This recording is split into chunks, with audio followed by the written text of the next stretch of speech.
اے دل بران جعفر تیار،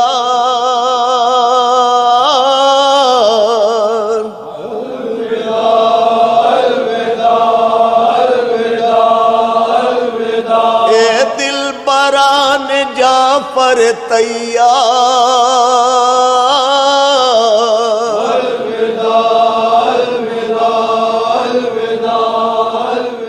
ناظرین، ہمارے درمیان اس وقت ملک پاکستان کی ایک نامور عزادار شخصیت اور پی ایس ڈی کے چیئرمین جناب اقبال حیدر امو صاحب تشریف فرما ہیں۔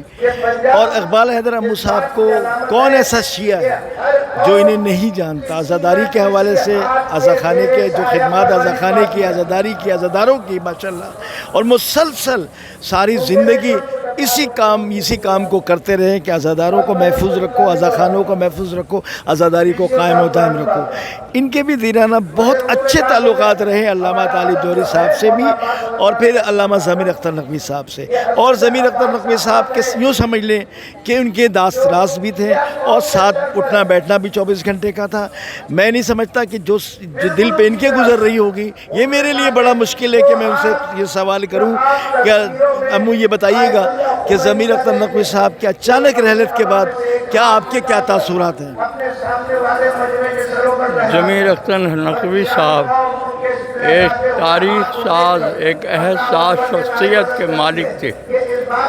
نہ میری یہ حیثیت، نہ یہ میرا مقام، نہ یہ میرا علم ہے کہ میں ان کے متعلق دو لفظ بھی کہہ سکوں۔ بس ایک بات میں جانتا تھا کہ انہوں نے کبھی بھی ولایت علی کا اور عزاداری کا سودا نہیں کیا، اور جس کا ثبوت سب سے بڑا یہ ہوا کہ میں نے یہ دیکھا کہ میں نے بہت جنازے دیکھے ہیں، میتیں دیکھی ہیں، تمام علماء ذاکرین، بڑے بڑے خطبہ، دانشور، لیکن ایک چھوٹا سا بات میں بتاتا ہوں کہ اگر 5 آدمی ایک جگہ کھڑے ہوئے ہیں، 7 آدمی ایک جگہ کھڑے ہوئے ہیں، 50 ایک جگہ کھڑے ہوئے ہیں، تو وہ ایک دوسرے کو پرسہ دے کر گریہ کر رہے ہیں۔ یہ منظر میں نے اپنی آنکھوں سے کبھی نہیں دیکھا۔ ضمیر اختر صاحب ایک بہت نڈر اور ایک بہت بہادر انسان تھا۔ بہادر اس حوالے سے تھا کہ وہ صابر بہت تھے۔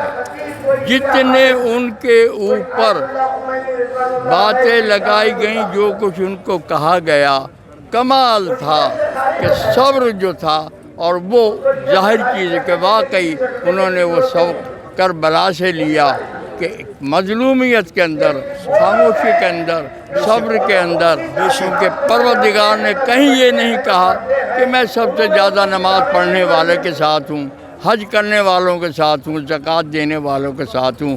کائنات میں کہیں نہیں کہا سوائے اس کے کہ بس اللہ نے یہی کہا کہ ان اللہ مع الصابرین، یا میں صبر کرنے والوں کے ساتھ ہوں۔ کہ ضمیر اختر نقوی کی وہ شخصیت، ظاہر چیز ہے کہ اس انٹرویو میں یا 2 لفظوں میں بیان نہیں کی جا سکتی۔ ان کی نجی زندگی، ذاتی حیثیت میں بھی اگر گفتگو کی جائے تو سالوں چاہیے۔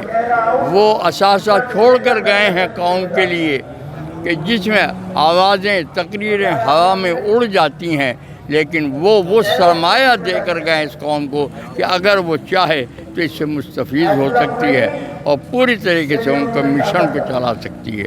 جو ان سے محبت کرتے ہیں، جو اہل بیت کے در سے محبت کرتے ہیں، وہ ان کی بتائی ہوئی باتوں کو ذہن میں رکھ کر اس قوم کو کسی بھی طریقے سے اتحاد، یکجہتی کے پلیٹ فارم پر لے کر آئیں، اور اپنے تمام اختلافات کو نظر انداز کریں، درگزر کریں، اور خدا کے لیے ایک پلیٹ فارم پر کھڑے ہو کر در اہل بیت پہ اپنے سر کو جھکا لیں۔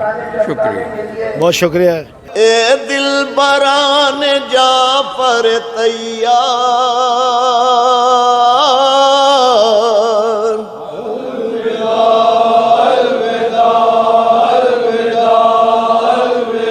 اے دل بران جعفر تیار،